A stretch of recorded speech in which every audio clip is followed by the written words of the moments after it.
नमस्कार, स्वागत आहे तुमचं माझ्या चॅनलवर. तर आज आपण पाहणार आहोत गाठी कडेची रेसिपी. तसं पाहिलं ना तर गाठी कडे वगैरे आपल्याला मार्केटमध्ये बाजारामध्ये पण उपलब्ध आहेत. विकत आपण रेडीमेड आणून आपण मस्त छान गुढीपाडव्यासाठी करू शकतो. आता तर गुढीपाडवा जवळ येतोय, त्यामुळे बाजारामध्ये खूप छान छान वेगवेगळ्या कलरफुल अशा गाठी पण आलेल्या आहेत.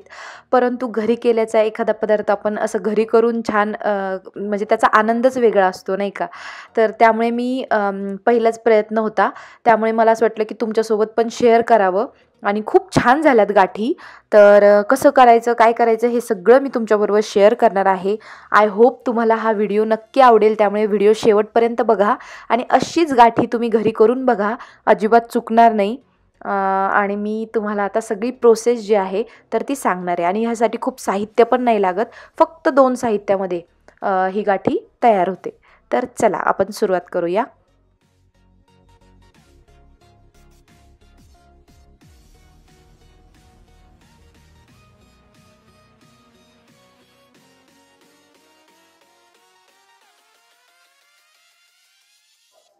तर गाठी बनवण्यासाठी इथे मी 1 वाटी साखर घेतलेली आहे आणि अर्धी वाटी आपल्याला पाणी घ्यायचं आहे. पाण्याचा अंदाज मी अशा पद्धतीने घेतला आहे की साखर भिजेल इतकं आपल्याला पाणी घ्यायचं आहे, म्हणजे अर्धी वाटी पाणी पुरेसं होऊन जातं.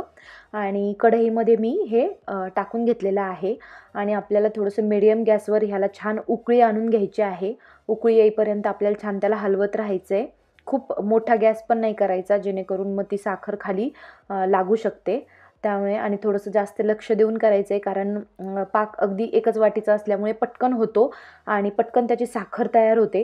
तर साखरेमध्ये जे काही आपण पाणी टाकलेलं आहे ना, तर ते सगळं पाणी आटेपर्यंत आपल्याला हे आपल्याला गॅसवर ठेवायचं आहे.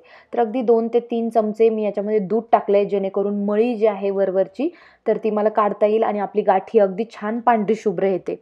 तर त्यासाठी मळी काढण्यासाठी म्हणून 2 ते 3 चमचे दूध टाकून मळी जी आहे तर ती मी काढून घेणार आहे.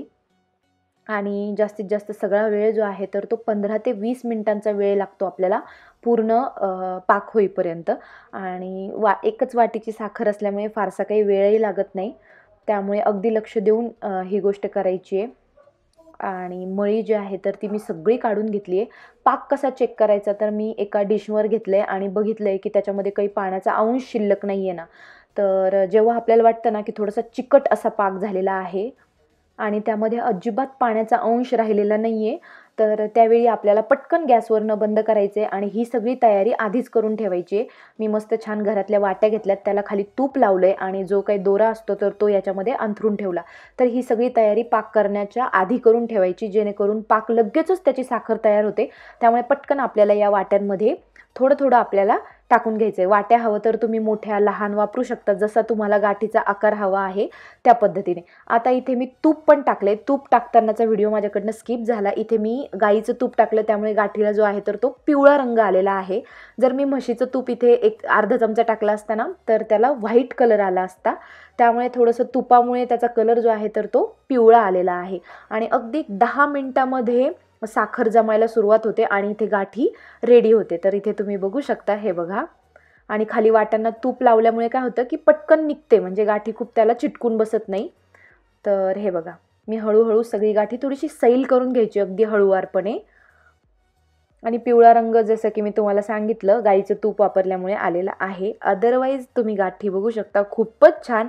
आणि हीच गाठी आता मी मस्त माझ्या गुढीपाडव्याला वापरणार आहे. घरी बनवलेली आणि स्वतः बनवण्याचा आनंद पण खूप वेगळा आहे, तुम्ही बघू शकता. खूप सुंदर दिसतीये आणि मी बनवली आहे तर म्हटलं तुमच्याशी शेअर करते. तुम्हालाही आवडली असेल तर तुम्ही नक्की बनवून बघा आणि कशी वाटली तेही मला कळवा.